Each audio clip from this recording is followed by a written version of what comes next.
They talk about the boom, but do they mention the bust? The headlines scream luxury, but the numbers don't lie. It's time to look the market straight in the eye. Welcome to the Miami Condo Exchange, where we break down the price, the scope, and the range. With Peter Zalewski, the authority here, making the complex simple, making the murky clear. From the buy side pressure to the sell side heat, we're tracking every move on the concrete street.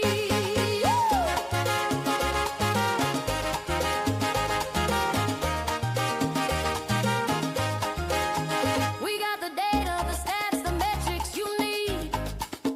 Beyond the flash and the glamour, we're planting the seed of truth. We analyze the trends, we map out the spread. Is it vintage charm or a money pit trap? We're looking at the analytics, closing the gap. Past performance, present shock, future prediction.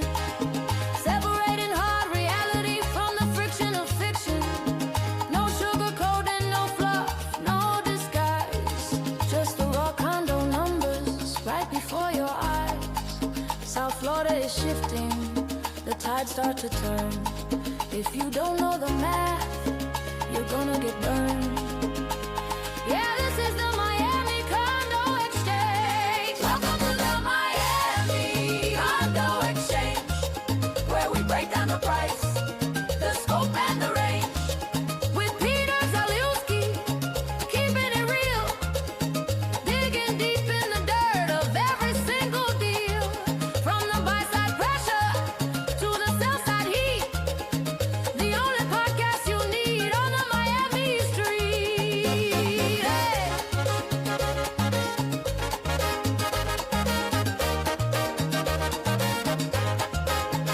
Real numbers, real talk. The hyperbole stops here. This is the Miami Condo Exchange, y'all.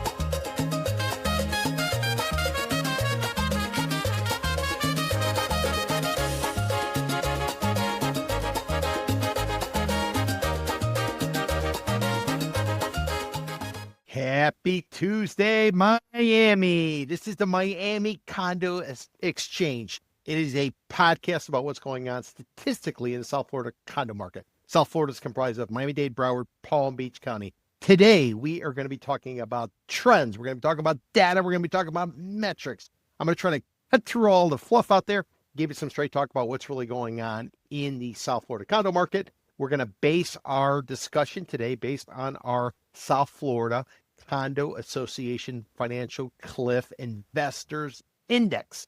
It's a long way of saying a weekly update as to what's going on in the marketplace based on active listings and pending sales. Many of you rely on closed sales. The problem with closed sales is that they come out way too late. A lot of times closed sales data will come out at the end of a quarter. Therefore, if a transaction occurs at the beginning of a quarter, you're not going to get the data until 30, 60, 90, maybe 120 days later. Why? Because a lot of times there's a processing time after the quarter in order to release the information. So that's what we're going to be talking about today. We're going to show you charts. We're going to show you line charts. We're also going to tap into what happened in December of 2025. Remember, we're in the South Florida winter buying season, which runs from November through April. And we're going to tell you what happened in December. We know what happened in November. It wasn't good.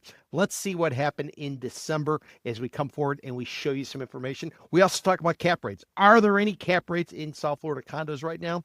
We're going to tell you what the December 2025 statistics show you as we're getting up to the halfway point of the ever important, always crucial South Florida winter buying season. Again, which goes from November through April. This is the time people come to town for an event. They end up considering or thinking or contemplating or forecasting that they would like to spend some time here, whether it's short-term and or it's permanent, start to kick the tires. They look at condos, and many of them end up purchasing condos. So they shop in the winter, and many of the deals transact sometime in the summer buying season, which will go from May through October. Whew! That's a lot to talk about, and let me tell you who I am before we get into all of our information and what I do. My name is Peter Zalewski. I'm a condo consultant. I'm an expert witness. I'm also the founder of the Miami Condo Investing Club. we went ahead, we created a club about 2 years ago, try to bring people together who are interested in the condo world. A lot of clubs that are out there today, they all tend to deal with what they call wholesaling. That's effectively the people who run ads for We Buy Ugly Houses. They'll buy a house directly from a seller who wants to get out. They don't want to use a realtor. Those people will then either renovate the houses and do a fix and flip themselves, or they will pass them downstream to somebody else who maybe wants to do the rehab on their own. That's what many of the clubs are about. None of the clubs in South Florida area are focused on the condo world. Why do they not focus on the condo world? It's simply complicated. There's so much involved with a condo, and a lot of times you're not actually going to make money unless you really purchase right. And then even if you do buy right, you might not necessarily know what's coming down the pike.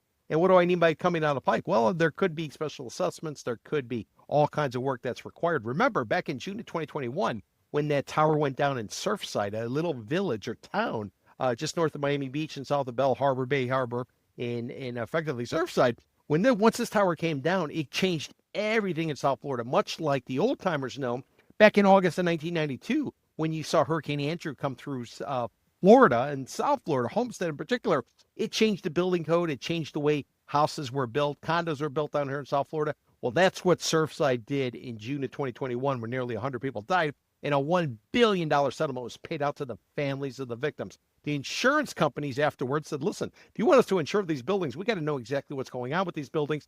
They worked the legislature. The legislature then went forward and passed a whole series of laws, and these laws primarily are focused on trying to analyze the buildings, evaluate, and make sure they're safe. Also, too, bring in experts to determine what's right, what's wrong. They rely on experts such as licensed architects, licensed engineers to identify things. And also, too, these experts, they're going to come up with a forecast as to what it's going to cost to fix everything. And then beginning right now in January 2026, these condo associations who previously they would get information about what was necessary. They didn't necessarily, where they weren't required to do the work. Now they're being required to do the work. And more importantly, they're being required to collect reserves, capital reserves from all the individual unit owners, and or take out loans to pay for this stuff. And what has that meant? That has meant that maintenance fees are up, special assessments are getting put in place, and insurance still, while pulling back, I'm told, by commercial insurance agents, insurance prices are still relatively high and maybe scratching the bottom. But the reality is they're nowhere near where they were prior to the Surfside collapse. So a lot has changed in trying to understand this market. Many people will get caught up on, the lobby smells so great. Look at the beautiful artwork they have in the lobby. Oh, I really love the elevators. I love what they did with it. None of that matters. What really matters is the condominium feasible? Does it make sense? And how do you kind of figure that out? Well, it takes a lot of due diligence. And the problem we have in South Florida, or even in the entire state of Florida, where there's 28,250 condo associations, 1.2 million units. Down in South Florida, Miami-Dade, Broward, Palm Beach County, you have 13,000 associations with 610,000 units. The problem is there's way too many units. Way, way, way too many units in order to go ahead and do your due diligence. You're ultimately going to get bogged down. You're not going to be able to do what you want to do. So what is the key, and how do you solve this problem? You eliminate. Eliminate, eliminate, eliminate. And by using information that's out there in the marketplace, you're able to really quickly condos off your list of potential candidates or targets as to what you're going to be pursuing. So that is the purpose of the Miami Condo Exchange. Try to give you that real-time information so you can go ahead and do whatever it is you want to do. Maybe you're a DIY buyer. You want to go in there and you want to take a unit down. You don't need a realtor. You're going to do it on your own. Well, we're giving you some of the data that you should be at least considering as you pursue a property. Maybe you're a buyer working with a realtor. Your realtor's telling you one thing and you're not necessarily sure if they're on the up and up, or maybe they don't have the experience, a little bit too young, a little bit too flashy. Maybe they don't really grind it out and they're more so about the personality. Well, use the data, try to figure out what exactly you want to accomplish. And also you're able to double check what you're being told from your realtor. And then finally, maybe some of you are listing agents. Maybe some of you are thinking, I got this listing. I'm not sure if it's necessarily going to sell. I don't know if I want to go through the process. Because remember, a typical realtor, when they take out a listing, they're going to drop about $2,500 for that listing. They got to take photos. They're probably going to do drones. They're going to run advertisement. They're going to pay to market the property. And more importantly, they're going to have to show up every single time somebody calls up and says, hey, I'm really interested in the property. Can you show it to me? So if they're coming from someplace else, they have to deal with the traffic. They have to park, whether it's at a valet that's going to charge them $25 for that visit, or they're going to park on the street and hope that they don't get a ticket. And they get into the unit, they go to show it, and 5 minutes later, the buyer says, it doesn't work for me. These are all the issues that go through the heads of listing agents because Many listings agents have a listing for about 6 months. Some of them get renewed, some of them don't. And what inevitably happens? Well, in this market today, where there's growing supply, there's falling sales, and there's hesitance and resistance by buyers, not a lot of stuff is transacting. So do you want to waste your time going ahead and showing a property that you're listing, or would you rather use your time more effectively, like, I don't know, going to Nassau, Bahamas and enjoying the winter, going and eating some conch in the Bahamas, maybe going down to Key West? Go down there and have a good time. So if deals aren't trading, it's important. And if you're a realtor, you're not making money, it's important to sort of use your time effectively. And that's what the club is all about. It's all about giving you that data. So if anybody is interested in joining the club, make sure you go to miamicondo.club. You're going to go ahead, you're going to get some of that information. And in addition to, if anybody's interested in the condo market in terms of really touching it, feeling and understanding it, we do tours. We do tours every Saturday. They go from about 10 till about 1 o'clock. We are doing a walking tour this week of that submarket known as the Biscayne Boulevard Corridor. That's going to be on the 10th of January. It's going to go from 10 till about 1 o'clock. Walk about 4 miles or so. It'll be at a moderate pace. We'll have some stops along the way. I'm going to give everybody a list of all of the 70 projects that exist in this area, which is going to go from the MacArthur Causeway in Greater Downtown Miami all the way up to the Juliet Tunnel. It'll go from Biscayne Bay all the way west over to Interstate 95.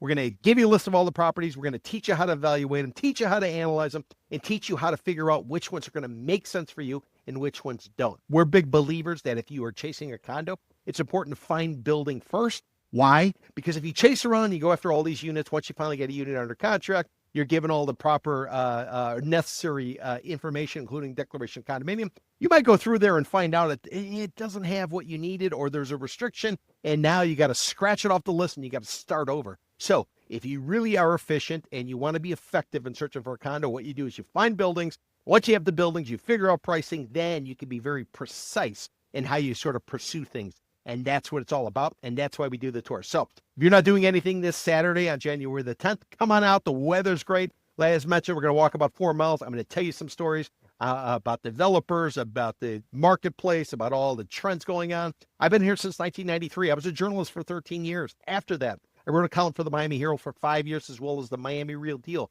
5 years, all about the condo market. This is something that I love, I study, I follow, I analyze, and a lot of times the stuff we come out with gets picked up by the industry. What are some terms we've created that now others are following? Vintage condos. Those are the ones 30 years or more that have to do a special inspection. We came up with that name. Why? Because we wanted a way to classify the old stuff versus the new stuff and the overall stuff. That's something we came up with. What else did we come up with? Greater Downtown Miami.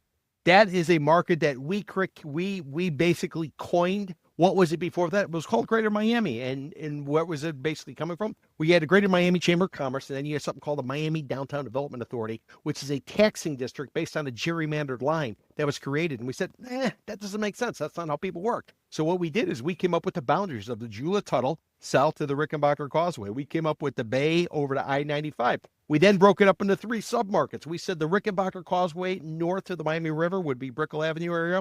We then said the river to the MacArthur Causeway would be the Central Business District. And then finally, we said the MacArthur to the Juliet Tunnel was going to be the Biscayne Boulevard Corridor. And in Biscayne Boulevard Corridor, you got Edgewater, which wasn't really a thing until roughly about 2010. You had Midtown, which didn't even exist up until a time that some developers bought this piece of dirt, which used to be owned as used to be run by as a terminal or a storage facility for carriages that ran on the train, the Florida East Coast rail. And then in addition, Wynwood. Wynwood was something so back in the day. Wynwood was so bad at the time that the county set up a free trade zone in Wynwood, which now is the Mana Convention Center, or whatever you want to call it, right there on Northwest side.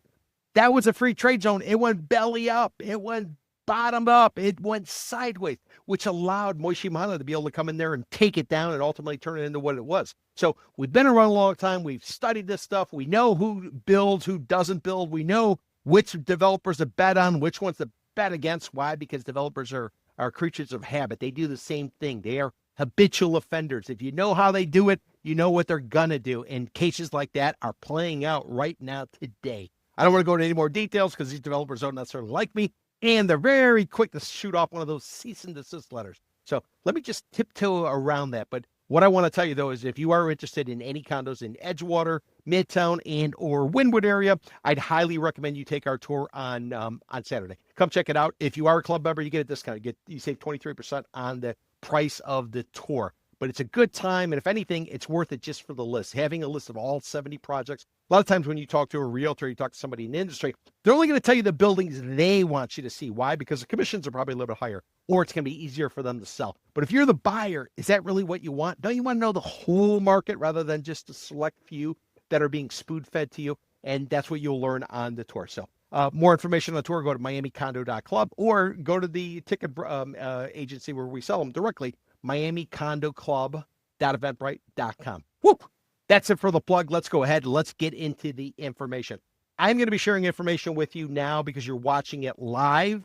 If you go to watch this after the fact, which is on demand, there's going to be a paywall right now. So this is one reason to tune in every day at 4 o'clock, weekday at 4 o'clock, where I do these live podcasts. And if you want to watch stuff on demand, or if you want to listen to it while you're maybe doing something else, I highly recommend you consider joining the club, miamicondo.club. So let me go ahead and share some of our information that we pulled up. We're going to start off with line chart. We're going to show you kind of what's going on in the Tri-County area as of the first week of 2026. We're then going to show you some data that reflects what's really going on. Again, week over week is the way we track it. And then finally, we're going to get into the details as to December of 2025, how to go for the South Florida condo market.